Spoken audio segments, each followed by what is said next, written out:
Is it going to play? Oh, well. Wow, that was quick. Down to business today. Hello, everybody. Welcome to Late Night News with Joe Compton. I'm Joe Compton, and I'm Katie SALIDAS. Katie. Late Night News with Joe Compton and Katie SALIDAS, and yeah, we're running by the seat of our pants today, everybody. So just bear with us today because I'm in LA, getting ready for the Film Threat Film This Awards. So I'm in my Airbnb right now, just hanging out, and I literally just got here like nearly about a half hour ago now, and dealing with LA traffic, which I No, didn't miss one no. iota. But welcome to the show, and we're going to try our best to get through it. We do have a good show for you. We have a jam-packed informational show for you for sure. Um, and so, with that being said, let's see if I can make these little buttons work on my little iPad thing here. But We got to get you a laptop, dude. right, I need to. Yeah, I should. Here's our top story tonight, and it is a really good one. Let me see if I can get it back. All right. Like I said, this is going to be as rustic can get.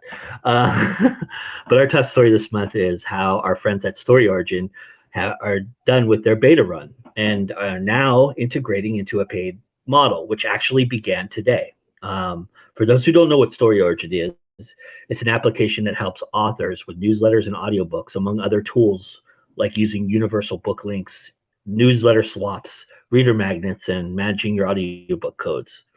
For a long while, it was a free tool, but we all knew the day was coming when it was going to become a paid model, and that day is here. So, for those of you who are already on StoryOrigin, there's some good news though. You will have the free beta version up until the 25th of April, so you don't have to make the switch right away. You will have until the 25th to make your decision on whether you make the switch or not. And Evan has made it fairly easy in my mind to switch over because if you upgrade your account between April 9th and the 25th and choose the yearly billing option, you will get an additional 30% lifetime discount, not just 12 months or this year, forever, basically 30% off. So that means you're paying just $70 a year for all the features that StoryOrigin is going to be providing. And what you're going to learn here and the exclusive that we have is that StoryOrigin is not done providing you with services. But all of their features, so all the integrations for as long as you keep your subscription open at StoryOrigin.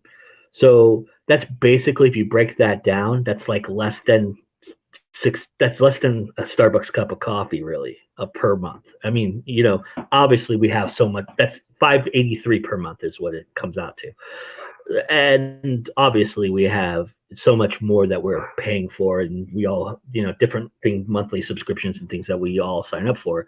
But this is one of those I think is pretty important if you're doing promoting. Uh, and it will not be available after the 25th. So you have till the 25th, but after the 25th, so if you decide on the 26th you want to do it, it's too late. So you need to make your decision by the 25th whether you're going to take up the yearly offer that he's offering you, the 30% off. If you upgrade, it'll be on one account. And there was a question posed in a lot of the emails that went back and forth.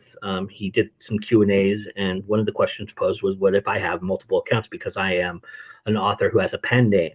So he's also provided an answer to that question, and that is basically you'll get a 50% lifetime discount on a yearly option for any additional accounts you set up with other pen names that you write under. So again, that's an amazing discount. That's basically 50. It is half off. Sorry, it's been a long day. But so if you write under two pen names, you're only paying $120 a year for those services, and you'll be able to use all the integrations for both of those accounts. And he says that in order to enact that, if you want to make that happen, you just have to email him. In fact, that's the way he'd prefer you to contact him. And I put the email already in the description. I put all the links to everything we're going to talk about already in the description tonight. So all of them are there. And we have more to talk about, obviously, but all the StoryOrigin stuff. And if you sign up right now, you would still qualify for the lifetime guarantee, the 30%. So you have till the 25th, basically. The free option will always be there. It's not going away, but it will have limited capabilities. So a lot of the integrations that are coming forth and a lot of the more complicated integrations like the swapping and the audiobook coding and things like that, those things are going to be part of the paid model. And I'll show you right here. There's different tiers to the plans. Hopefully this pops up. Wait for it. There we go. So there's different tiers. You got your, you got a standard plan and the guided setup and the back plan. And you can see with the standard plan, all of the things you get. So versus the basic plan, which is the one that is free right now. So there's a lot that you would be missing out on if you don't sign up for the thing. And like I said, it's very affordable. So there shouldn't be a reason why. And also, he's covered a lot of the countries that use StoryOrigin. So this is not just a US thing. As you can see here, it's US, Canada, UK, all the European Union countries, so all 27 countries in Europe, Australia, New Zealand, Norway, Switzerland, South Africa, all of those are covered. And he said if there is not one that is not, if you're in a country that is not covered by that list, email him and he'll make it happen. He says pretty easy to do. So there's no reason why you couldn't sign up for it. With that being said, I do see there's a lot of comments here, so we'll talk about some of these comments.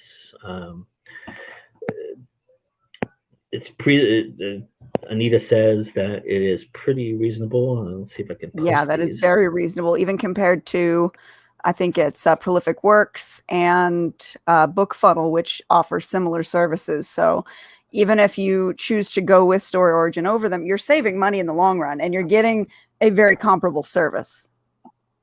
Mm-hmm. Absolutely. And so now we have an exclusive for you to sweeten the pot for all of you. Let's see if I can get this up. Again, I'm flying by the seat of my pants, everybody, so please bear with me here. Let's see if this comes up. There we go. Exclusive news. Woohoo! I finally get to use that tab. It's been there for 3 months. All right.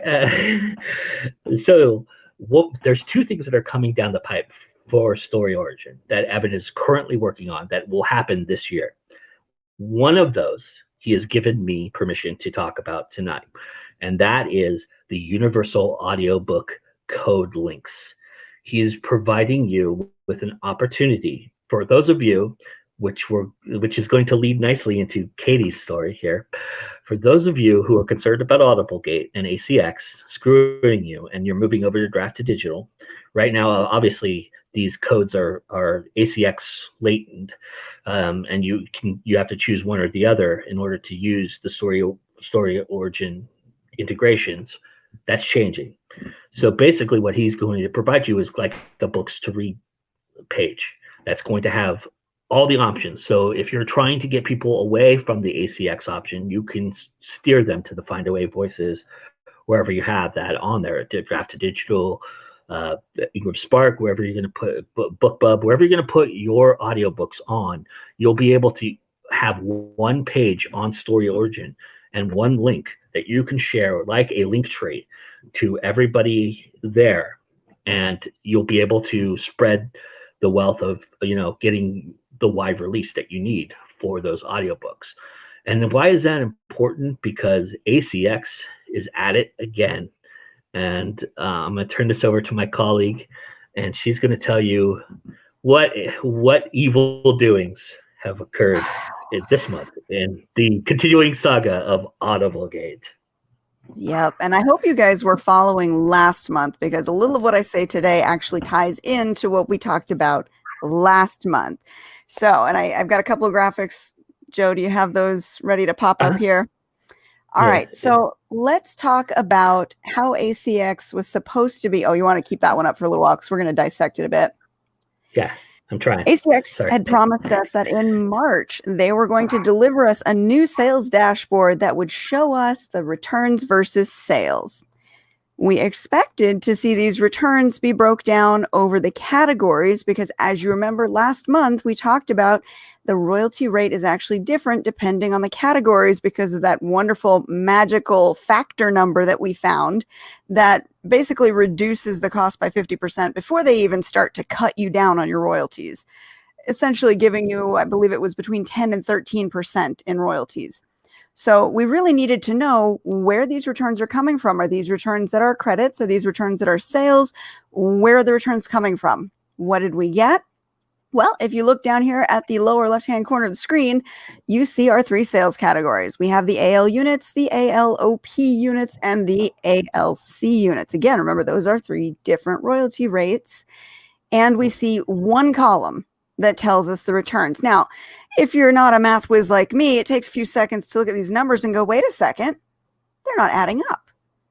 We're not seeing totals here. We're seeing a total for sales as a big lump group and a total for returns, again, as a big lump group. We're not seeing anything broken down. So the transparency that we asked for didn't actually come through. They just added a column and threw some more numbers in there without qualifying those returns.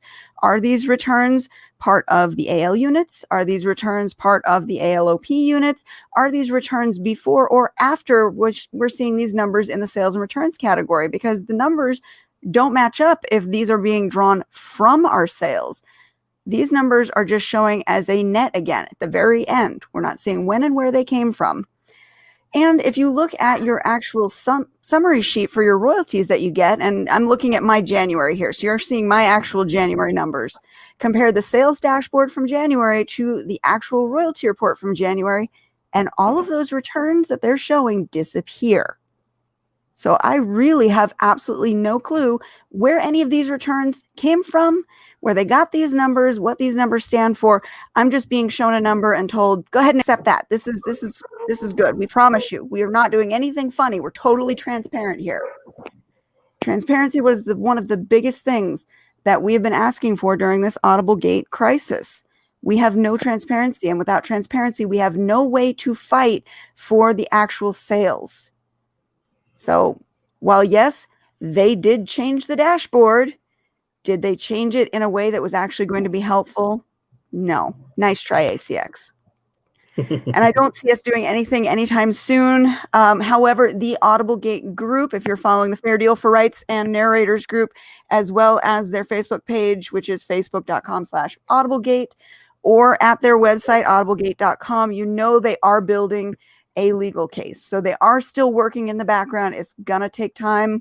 We've said it, since the very beginning. When you're going up against a behemoth like Amazon, it's going to be a while before we see a victory. But even though we have gotten a few concessions here, we haven't gotten what we've asked for, and they are still fighting the good fight. So stay tuned, because as soon as I hear something, I will absolutely be sharing it with you guys. Awesome. Unfortunately, we get a lot of hurry up and wait when it comes to this. I wish I had good news to offer. I mean, it's hilarious how little they're actually doing. And it's very telling to the fact that the little that they're giving shows that they are really trying to hide what's going on. Because if they wanted to be transparent, they would. They have the data. Yeah. Yeah. And they constantly just kind of skirt around it and figure out a way to kind of, keep us dancing, basically, and never. And if any of you happen to be checking ACX during the month of March, because remember, we were promised March this was going to happen. It wasn't until the very end of the month that they threw this out here. And if you were following your dashboard every single day, your dashboard looked crazy for a while, because there were all of a sudden a jump in sales numbers and then a jump in returns numbers, and then returns would disappear one day and sales would show up again. So they were really fidgeting behind the screens, trying to figure out the best way to make it look good. But obviously it doesn't if you take more than 2 seconds worth of a look at it. Nice. So as usual, we go in good news, bad news, good news, bad news, and I guess yeah, I'm all bad news here. The bearer of bad news today, hey, but at least I'm consistent. That's true. Yeah, I mean, we do plan it that way, so there is something to be said for that. And I offer her to let her do the good news, but she likes to do the bad news sometimes, But this is Yeah. important to her. She's really passionate about it, and as you can tell, I she am, does a because lot of great stuff for it. you see these numbers. These are my actual numbers, which is it's a pittance. I have 9 books on ACX, and my January alone, you only saw 3 books being sold. So I'm hurting for this, and I can't advertise my books because I know that I'm just going to get raked over the coals. So there's no point in me advertising. So I'm giving you my actual numbers. You are seeing my ACX dashboard and my royalty sheet. There's nothing hidden here. Yeah, and at this point, it would be, Rebecca says, at this point it would be easier to give us raw data we needed, and they're working to hide these numbers. Yeah, I mean, they're doing more to hide them than they are to just not tell us. Well, and again, it's very telling that they're doing it this way. That means they know they're in the wrong. The problem is it's going to take that legal battle in order to get something done. And we don't know what that getting it done result's going to be, but there are people still fighting the good fight. And again, follow the Fair Deal for Rights group on Facebook. Follow audiblegate.com. They now have a podcast. They're doing a lot right now to help spread the word. And spreading the word is one of the first ways that we can get our voices heard, and we can educate not only other authors, but we can educate the readers, the listeners who may not know the sneakiness that Audible's pulling. And just so everybody knows, I was going to mention the podcast right before Katie did, because I did put the link in there. They did release their first couple episodes this week. This week, I think it's episode 2, but they've released a couple episodes now, and it's really well worth it. It's a very good podcast, so check it out. Very well produced. Yes. Yes, absolutely. And they give you a lot of legal jargon, but they break it down pretty nicely. So it gives you an idea of what your rights are, and that's important, So I think that's really great. Another really great thing that is going on is, everybody knows about the CARES Act and what's been going on personally with everybody. Everybody's getting a little bit of money from the government for once, and that continues to happen. What you may not know, though, however, is that if you're an author out there, you could actually be benefiting even more. So, as a small business who employs less than 500 employees, which makes you a small business, the Authors Guild just released a comprehensive breakdown of the CARES Act. I'm not going to go too detailed into it. The one thing I will mention is called the Paycheck Protection Program, and that is allowing small businesses and eligible nonprofit organizations the opportunity to get low interest rate loans through the Small Business Administration. And by putting the Paycheck Protection Program in the subject matter of doing this, you get put to the top of the pile. So it's no longer a red tape issue either. They have a specific group that is going to be handling CARES Act loan applications. This does not guarantee you a loan, but it gives you a little bit of a better leg up.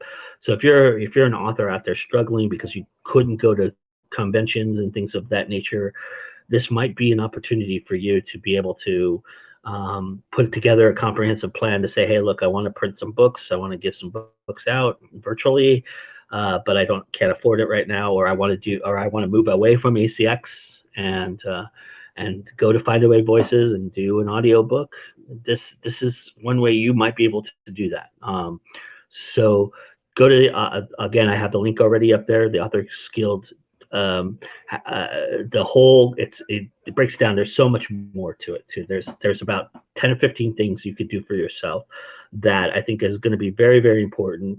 And the stimulus keeps on going. I just read today that there's another 1.9 billion on the table for another package that, so Authors Guild is doing a really good job of breaking down how it personally will affect you as an author, as an independent business person. I mean, even if you're not an author, I think if you're a musician or you're a filmmaker, you might want to look at this as well, because I think that it could benefit you just as easily, because it doesn't specify what kind of small business it is. It just specifies you have to be classified as a small business. And to be classified as a small business in America, you just have to have less than 500 employees. So that is considered a small business. So, I mean, I don't know anybody who has 500. I don't. Three Furious Press doesn't even have 500 employees. So and they're pretty big. So they're getting bigger every day. So, and that's because they're publishing Joe Compton books. But that's another story. But anyway, yeah. I mean, there's also economic injury disaster loans out there, which are tax deductible and free. Those are a little bit harder to obtain. You have to have proof that this that COVID has physically affected you and you can't perform anything. That's why your business failed. But which is going to be harder and harder to prove more and more as we get along here. I know in the state of California, they've declared that June 15th, they hope to be back to fully functionally normal, whatever that means. And I think that's a reach, but we'll see. I personally can't get vaccinated to the 15th, but that's the way it goes. So I got my I'm shot. looking forward to that. Awesome. Yeah. I mean, a lot of people have, and that's great. But this is one way that you can really look into using, and this money's there. It's going to stay there. It's not money that is being allocated right now. So if you jump on it right now, you have a better shot than if you wait and try to figure out when to do it, because once the money's gone, the money's gone. But they have to give it out. That's part of the CARES Act provisionaries. So this money has to go somewhere. So you might as well go to you, right? So try it out. See what you can do. Figure it out. Joe, go to the Authors Guild. Yes? was it a loan or is it a grant, just to clarify? It's a loan. Okay. But it's a low interest loan. So Gotcha. It's like 1 or 2% kind of thing, so it won't destroy you credit wise, but that's up to you to decide. But there's also advances and things of that nature. There is grants out there as well, but what the Authors Guild did here, you could read this thing for a month and you'd find something new in it. There's just so much that this document, the CARES Act document, is like 7,000 pages long. So good luck weeding through all that. But I was really appreciative of finding this and that the Authors Guild did this, because I hadn't seen this before. We talked last month about the musician thing and them trying to get Broadway back going, but this was something new, and I thought everybody would really like to hear about it. So that is excellent. Anything that helps the independents out there to stay on their feet and to be able to continue to create until everybody else is back to normal. Yes, absolutely. And we haven't said enough praise for the different authors guilds that are out there. They really are trying to make sure that anybody in the creative sphere is able to continue in whatever way is possible. Yeah, absolutely. And you know who else is helping us right now, Katie? Do you know? Her name is CL Cannon, and she's got a great marketing tip for you guys about your back end. So hey guys, we'll go to that here and from be right back. Maybe. Hey guys, CEO Cannon here from Fiction Outlets Press, bringing you your monthly marketing tip. And today I'm going to be talking all about back matter.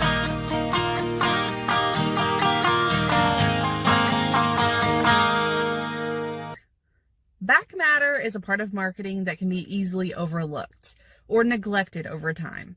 But it can be one of the easiest and the best ways to make connections with your most engaged readers, which are the people who have actually finished your book. So what is back matter? This is the information that you place in the back of your book that lets readers know where to find you and where they can read future or past works. This is a place to put your link to your newsletter or to your reader group. And it's also a great place to ask for reviews. I always try to make it really personal, because the last thing that readers want to do after they've already bought and read a book is to be sold another book. They don't want to be sold to all the time. So I thank them for reading the book, and I let them know that getting reviews is really important to me, and that it fuels my creativity, and it lets me know that, that people are enjoying what I'm doing, and so it makes me want to do it more. Some important things about the links in the back of your book. So if you are wide, or if you're on Amazon, you don't want to have links to other retailers on those sites. So if you're uploading a book to Amazon, of course, you don't want to have a link to Apple in the back of your book. And if you're uploading to Apple, you don't want to have a link to Amazon in the back of there. They do not like that. They don't play well together, and they'll usually get rejected. So make sure that when you are linking in the back of your book, that you are doing it on the appropriate store for where you're uploading to. A way that you can get around this, which is really helpful, is you can do a books to read link, a Genius link, reader links, any of those universal links that will go to many stores. It won't trigger the software that says, oh, this is a different retailer. Another thing that you can do is use a dedicated page on your website. I've seen a lot of authors do this. That way, anytime they want to update their back matter, anytime they want to update any of their links or anything, all they got to do is change one page on their website, and it's done across all of their books. That's a really smart way to keep your information up to date and to not create a bunch of extra work for you and your formatter. It's also important to make sure that the links that you're using in the back of your book are easy to remember. Don't do like a long link from Amazon that has like 10 billion different little tracking things on the end of it. Not like Amazon.com/DP572/ref 1234567 expialidocious at the end of it. You don't want a link that's that big, especially if it's going to go into text, like on your print book. If you're trying to tell people, where they can find you in your print, you don't want 3 lines of your print book to be all this one URL.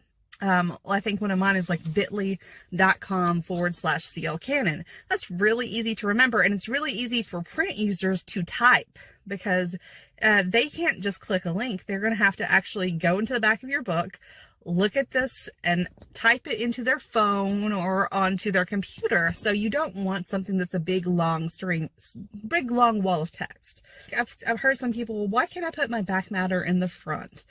Well, you can put things like your reader group and your newsletter link in the front, but I find especially it's better to put it in the back, but it's especially better if you are a new author, or this is your first book, or it's the first book in a series, because these people don't know you yet, and they don't know your characters or your story yet. So if you wait till the back of the book when they're feeling all warm and fuzzy and ready for the next book, ready to find out more about you, that's when they're going to engage with you, not in the front of the book before they even know you or know what your book's about, or if they even like the book.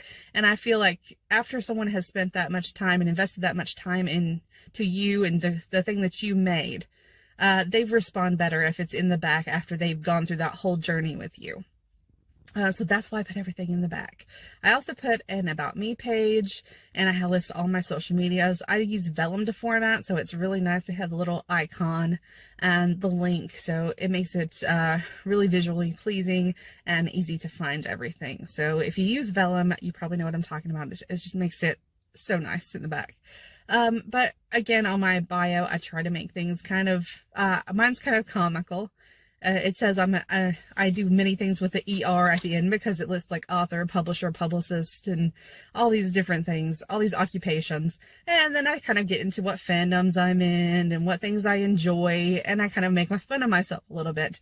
Yeah, you can make your bio really professional if you want to. It's just all up to your personality and how you want to engage with your readers. But that's something else you can put in the back. I always have a link to my reader group, so they know, and then I also tell them what's in my reader group, what value they will get for joining my reader group. And the same thing for my newsletter. I put that there too, and I tell them what they get for joining my newsletter, what they can look forward to if they actually give me that precious information of, their personal data, their email and their name. That's their personal data, and they don't have to give it to you. So you have to reward them and tell them, this is what you'll get. But that's it for me on back matter. It's really important.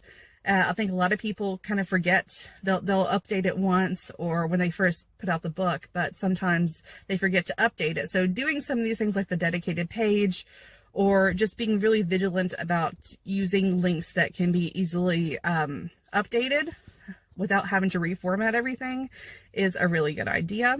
If you have any questions, as always, you can always message me at info@fiction-atlas.com or message me on Facebook. And that's all for me today. I hope you guys are having a great week, and I'll see you next month.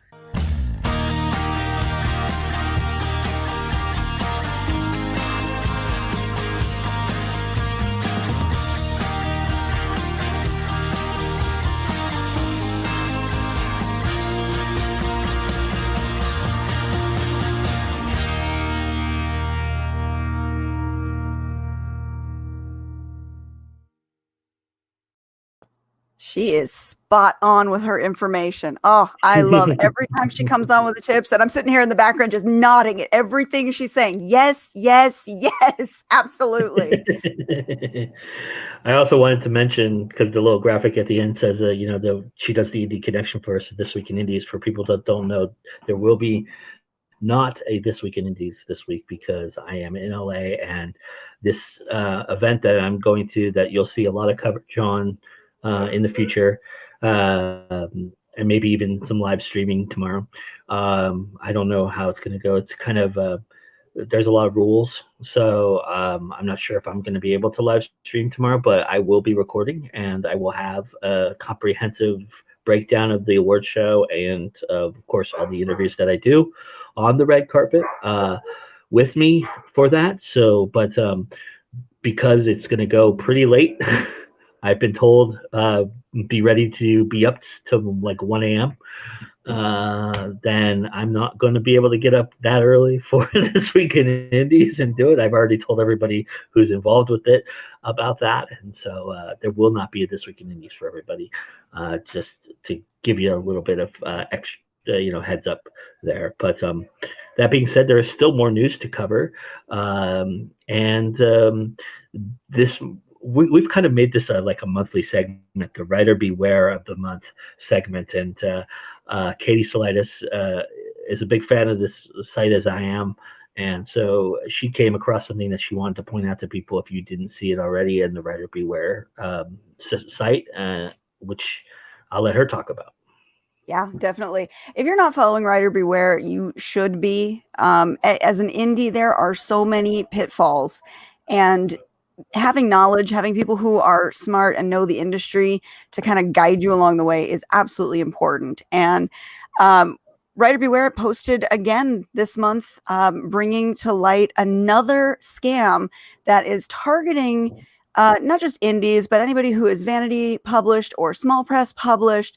And what they're doing is they're using the big 5 names to draw you in.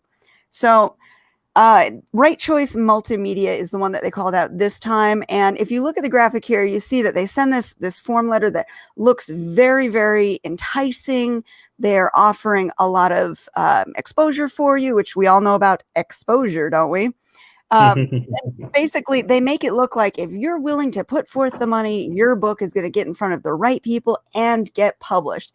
And I don't know about you, but after I've done publishing a book and spending all the money to publish it, seeing those numbers, $4.99, $12.99, $28.99, $10,599. I was just going to say I have 11,000 just hanging around, and I was wondering what to do with it. Now I know.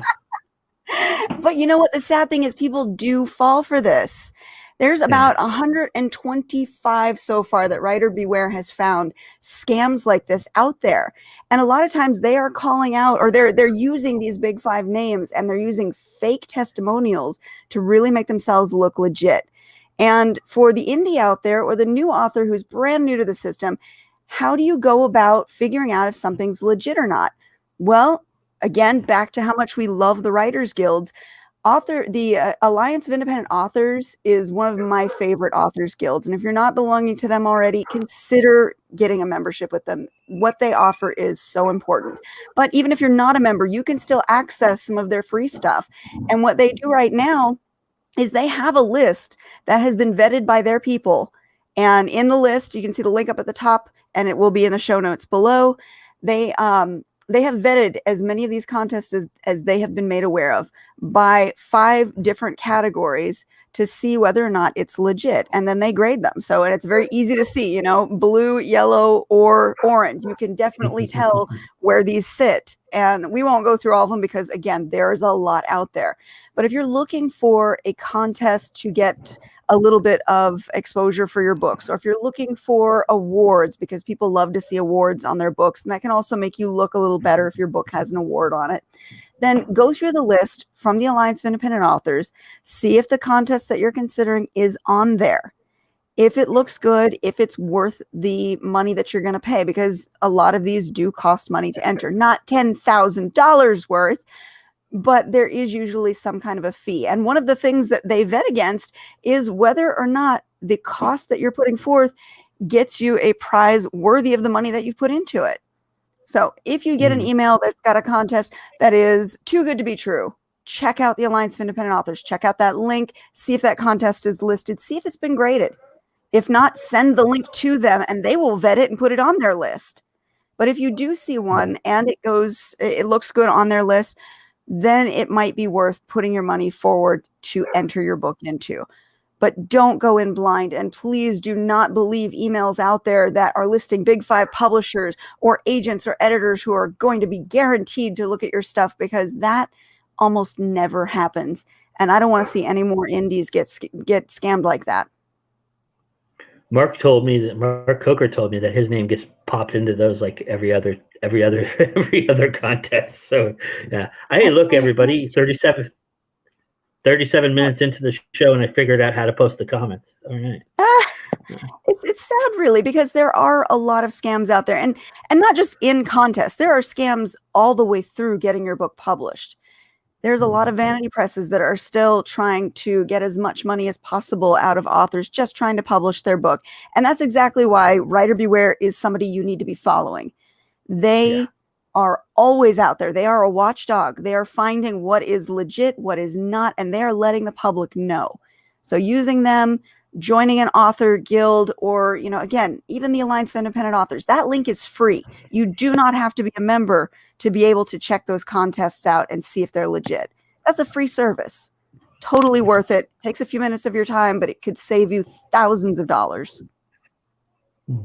Yeah, Rebecca had a good comment here. She said, I had a newbie author point this out to me this week, and he was about to fall for the same type of scam.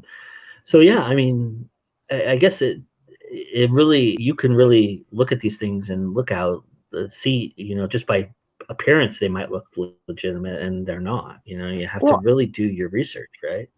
If you're saying, oh, we're going to have editors from Penguin and Simon & Schuster looking at these books, as a new author, you're like, oh, I need my book to be seen by these people. This is important. And you want to believe it. And that's how they get you. Yeah. Yeah. And then you see the pricing that Katie posted there. That was, I mean, $11,000. I was dying when I saw that. I'm like, who has that money just lying around? As part of my work as a publishing consultant, I deal with clients all the time, and I understand how tight everyone's budget is when it comes to trying to get your book just published. And I try and give as much information to my clients as possible, workarounds that they can use if their budget is tight. I understand, and I try and educate people. And I 100% believe in Writer Beware and the Alliance of Independent Authors, because they're doing that too. They're trying to stop people from being scammed. They're trying to get you the right information so you can get your book out and in front of the right people in the best way possible. Yeah. We also have another group of people who feel scammed these days, and that's the indie music community. And one of them has decided to take matters into their own hands and form a union, or talk about forming a union, the Secretly Group Union, a local chapter of a organized independent musician conglomerate has decided to recognize a union as negotiations for work within the area of New York, Chicago, and I believe Los Angeles is the other city.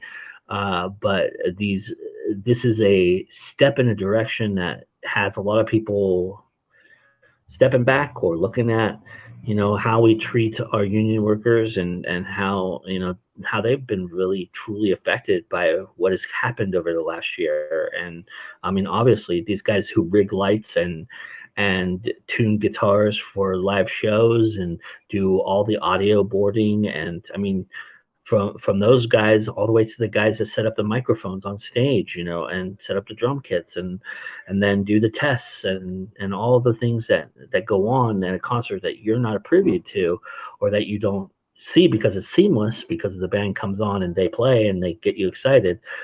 All those guys have been really, really strongly affected by this. And venues, the first thing the venues have done is decided that they're not going to honor any contracts that they had, because a lot of these contracts become guarantees where they say, okay, we're going to do X amount of shows this year. We're going to hire you ahead of time for these amount of shows, and we're going to contract you for those. Well, then, a lot of those contracts got voided because a lot of those events didn't happen. And so these guys really felt like they got slighted. And so they decided to try and form a union. And right now it's in the stages of being recognized as a actual American union, and they're going through Congress and all of the things that they have to do to empower themselves.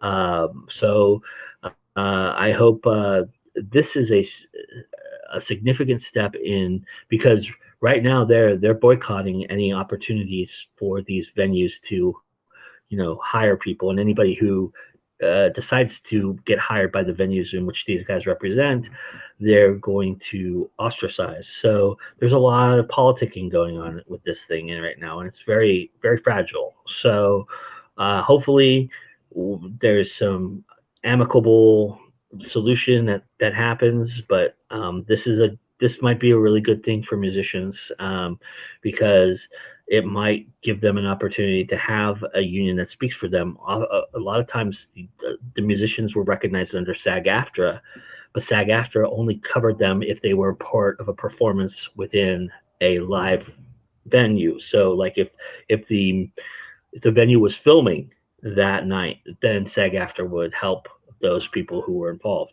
But if it was just a concert that was just being opened up to the public just to be seen, SAG-AFTRA doesn't get involved with that. So this is to cover that other side of that aspect. So hopefully we'll see more about this, and I'm keeping track of it. Rolling Stone is actually doing a great job covering it, and I put the link in the description so you can follow along with me, and we'll see how it goes, and I'll update it as we go along and see where they're at and what it's done to the industry, because I think this is an eye-opening thing for the industry, and we'll see if it does anything.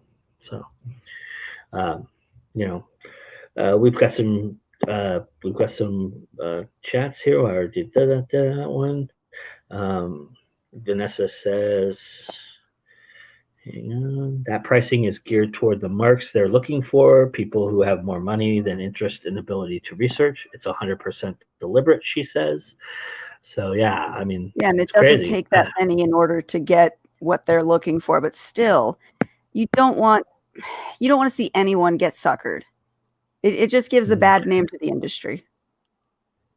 Well, speaking of bad name to the industry and being a little crazy, what the hell are you doing, San Diego Comic-Con? Holy crap. I don't know if everybody heard, but this week they've announced that they're going to be doing a semi-live event during Thanksgiving weekend. Yes, from Thursday. Actually, it begins Wednesday before Thanksgiving to Sunday. They are going to, I looked up the rates earlier today. It's not any cheaper than the regular Comic-Con, everybody. So wait. I got a question. Now. I got a question. This is really important.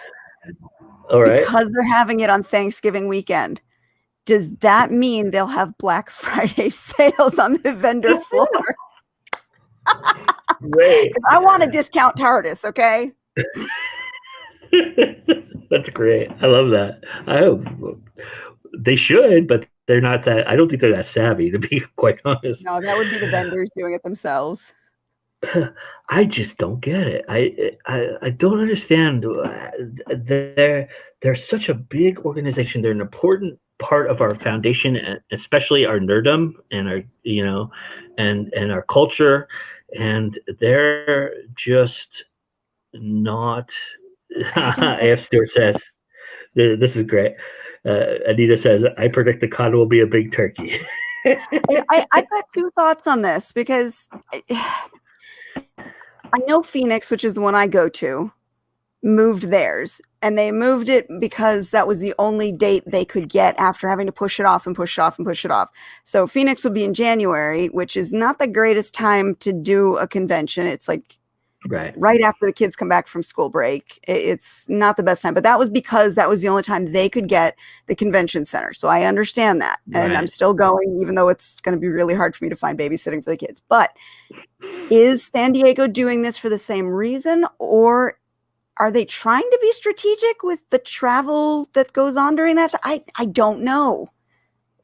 And that is a question for the ages, because they don't know. I don't think either. And the venue that they use, I think, is not used all that much for anything else. So, I mean, it would behoove me to think that there's other conventions going on and things like that. They booked the entire convention center, though, right? Yeah. Because I know, like, with the convention center here in Vegas, there's different wings and they can book different areas of it. But if San Diego is big enough, they just book the whole damn thing. Yeah, they take up the entire city block, basically. So, yeah. Yeah, they are like the biggest. Very much, so they would. Yeah, very much like Dragon Con, who does it in 3 different hotels. This is a little bit more centric, but it's still massive. I mean, the vendor floor is like insane. It's like walking in a super IKEA. You know, I still want to go. I mean, I won't be going at Thanksgiving, but I would love to go just to go. Margaret, we're discussing San Diego Comic-Con, who's decided that they're going to do a live event during Thanksgiving weekend. Black Friday sales. Nice to see you too. Five hotels. I stand corrected. 5 hotels for Dragon. Yeah. Well, okay, because the vendor is in a different hotel too. The vendor floors. They have 3 different vendor floors. It's crazy. It's a lot. Insane. I mean, it's bad enough when they're in one big massive building and trying to navigate between things, but 5 different hotels. Wow. Yeah. Well, the cool thing is a lot of them are connected, so you never have to. A lot of times, you never have to leave outside, which is great. Which is great in August in Atlanta. You don't want to go outside in August in Atlanta. I hear you. Phoenix does the same thing. They have a building on one side of the street and a building on the other, but the basement, which is where the vendor floor is, goes, I think, all the way across. Yeah, they have a like a walk port across, like a walkway that goes across to connect 3 of the hotels, and which is come Saturday, it's like the worst place to be walking because it is so crowded and so disjointed. But still, it's the best way to get around. I mean, ultimately, I started to just go outside because I couldn't get through the walkway. But there is one unintentional benefit to that time period, and I think the vendors will all appreciate, because the same thing again, Phoenix is the one I go to. Nobody wants to be loading all of your stuff in the middle of the summer. So there's that small perk. The thing is they're running a regular con at the regular time virtually. I mean, why isn't that enough for them? I don't understand this grab that is a reach in the air. It's not the same online as it is in person. So I can see why they would still try and do the online, but that personal element really does make a difference. Still, though, I mean, the timing is just, the timing is the worst. Yeah, no argument there. No argument at all. To get a flight into San Diego, even to get a flight into LA, forget about it. You're not getting a flight into LA in Thanksgiving, but to get a flight into San Diego or even Long Beach, you're talking premium dollar. I mean, right now, if you book the flight, it's premium dollar. So, I mean, that's crazy to think. I think I just drive and live But in my van for the weekend. I think a lot of people do. I think even if you're in the East Coast, you take that opportunity to do like the cross country thing. But Yeah. uh, The cost is astronomical to vend an event when you're not there as a guest, but as a vendor. You've got the yeah, hotel generally, costs, you've got the booth costs. I mean, all of your merchandise that you're lugging around, so you've either got to ship it or lug it down yourself. Yeah, it's astronomical to do a big event like that. As much as you can sell all of your stuff and turn a profit, yeah, it's huge. Like you're usually in the red until Sunday. yeah, for sure. Well, good luck to you guys. I would be interested to find out how it goes. I'm not going to be there. I'm too small for them, so they're not going to let me go. They're not going to let Go Indie Now be there. Not just yet. But you should Someday. be. You should be. Someday we'll figure that out. I'm not going to pay a full convention price to go to a No, no, Thanksgiving you need thing. a media badge. You would need a media badge. You would be Yeah, welcomed yeah, there to cover it. yeah, yeah. And so let's one of those days that'll happen, and I'll give you all the scoop at that point. Uh, and we'll even explore the fringes because there's a lot that goes on in that town that's beyond Comic-Con. But Oh yeah. with that being said, somebody else has something that's going on that you all need to be a part of. And does it start this Thursday or? It starts this coming Thursday, so next week, and it will be every Thursday for the rest of the month. So the 16th, or excuse me, the 15th, the 22nd, and the 29th, I will be doing classes with the Henderson Libraries via Zoom. I will share the links as soon as I have them.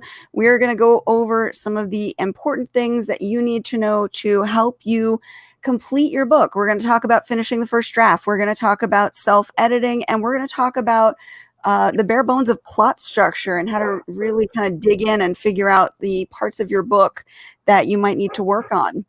And I'll be doing their 1 hour classes, roughly 6 o'clock Pacific Standard Time. I will share the links as soon as I have them. They will be free to attend. The more the merrier. There will be about a 45-minute presentation with live Q&A afterwards. So definitely bring a notebook, pen and paper, and bring some good questions. I cannot wait to do this. I hope everyone's got some great questions for me.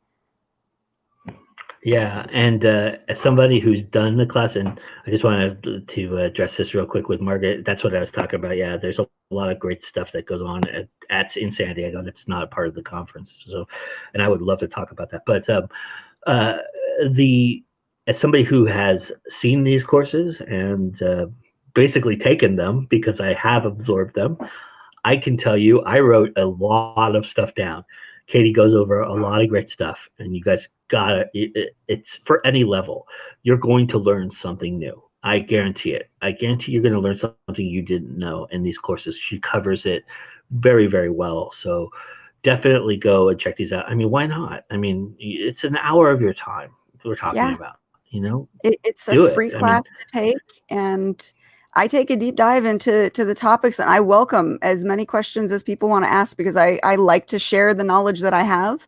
And this is all information that I've also worked into my book, Write and Edit the Damn Book. We talk about everything from plot structure to self-editing, and I show you tips and tricks and give you some of my charts that are in there to kind of get you into the mindset of how to make your story sound better. Yeah, for sure. So go check those out. Also, this Saturday, you'll want to check out this, if I can get the graphic up here, this wonderful group of people, people you might know, people you want to know. Oh, yes. We've got a fun episode this weekend. We've got another podcaster joining us this weekend, and it's going to be a lively conversation. I had a chance to talk with him a little bit earlier because we kind of swapped. I got to do his podcast, so he's going to do mine. And he was just so much fun to talk to. He's got some great information to share. And I think it'll be a really fun show. So definitely check out Spilling Ink. And if you have missed an episode, you can always go back and rewatch some of our other episodes. Everything is live on our channel, spillingink.com youtube.com/Spilling Ink Show. And all the ones that we sponsor, we also have a playlist on our channel on Go Indie Now, the channel you're on right now, that has all the episodes that Go Indie Now has sponsored on our channel as well. So there's a playlist for Spilling Ink shows that we've sponsored, which we've almost done an entire year of. So I'm really proud of that. On our year. I can't believe that. Are you going to sponsor us again next year? Should we be worried? We'll talk about it. Contract negotiation time. But also on Sunday, you want to check out Katie doing something else. She does her readings on Sunday. The Taste of Her Own Magic is going on. You're almost done with this book, aren't you? We are. I'm almost done with this one, and I'll be putting up a poll as I get to the very end to see whether or not my followers would like to continue on, because remember, this is a 4-book series with book 5 on the way, or if they want me to start on any of the other series that I have available, because I have roughly 30 books out under my name right now, and a few others under 10 names.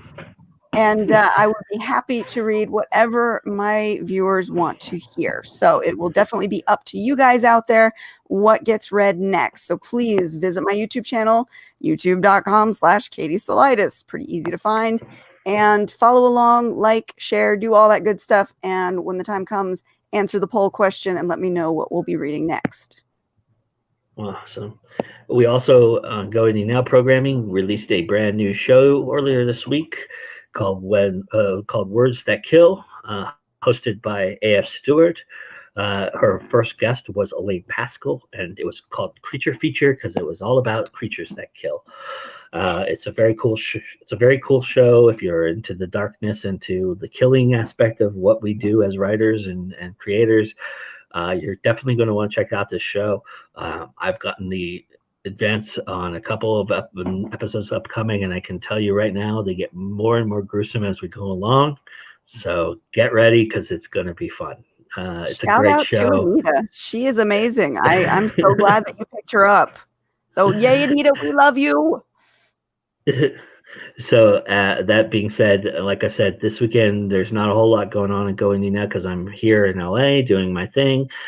That I'm really looking forward to. It's going to be a really great event, and you'll hear all about it next week or whenever I'm allowed to produce about it. I think the award show that I'm going to be watching actually will air on the 18th of April, and I think we're talking about doing something special for that day here at Go Indie Now. And I don't want to talk out of turn because I still have to talk to the people at Film Thread about it before we do it. So I'll give you guys more information as we come along, but you will definitely see the interviews that I do on the red carpet, that's for sure. And you'll learn more about the films that have been nominated, so that a lot of them right now are available on Prime, Hulu, a lot of places that you can get films, Vudu. And a lot of them are free. So you'll be able to check those out. So check out the interviews if you think that's a film you'd be interested in. All the links would be there for that interview, so check that out. And with that being said, all I gotta say is if you're here and you haven't done it yet, you know what to do. You need to smash that like button. Yes, one thing before we go, I noticed there's a comment from Richard saying, how about a talk on the 3-act structure? Yes, that is included in the plot structure, so you don't want to miss that one. And we do a show called 3-Act Structure, Richard, that you should check out too, that we've covered a lot of stuff about the 3-Act Structure on here at Go Indie Now. So it's a really great show if you haven't checked it out. That was definitely a fun season. The entire season was definitely worth watching because all the discussions were so good. Yeah, it was a great show, and we've got more coming that way. Somebody left it in the comments. Will do, Richard says. So, all right, awesome. You do that, sir. We appreciate it. We appreciate anything you guys do, but definitely what we really appreciate is because Margaret says, why don't I see all the chat? Because some people are on Facebook, some people are on YouTube right now. That's why. So I try to put them up there, but I'm on a different format today, so I didn't know how to do it until about 37 minutes into the show, so I apologize. But with that being said, Like I said, smash that like button. Please do that, and we would really appreciate it if you please share. Let everybody know the news that we're spreading, because a lot of people put a lot of time into putting this information out there for you guys. Not just us. We're basically just telling you where to go get the information. But these people have done the legwork and really worked hard to give you the information that you need to succeed. And I think it's very, very, very vital that you support all of them. So go out there and check them out, okay? Go click on these links and read all about your opportunities out there. Yes. Because you know why, Katie? Because it's always time to go indie now. That's right. With that being said, we'll see you guys in May, and we'll see you guys soon on all the programming that we're both doing. So take care, everybody.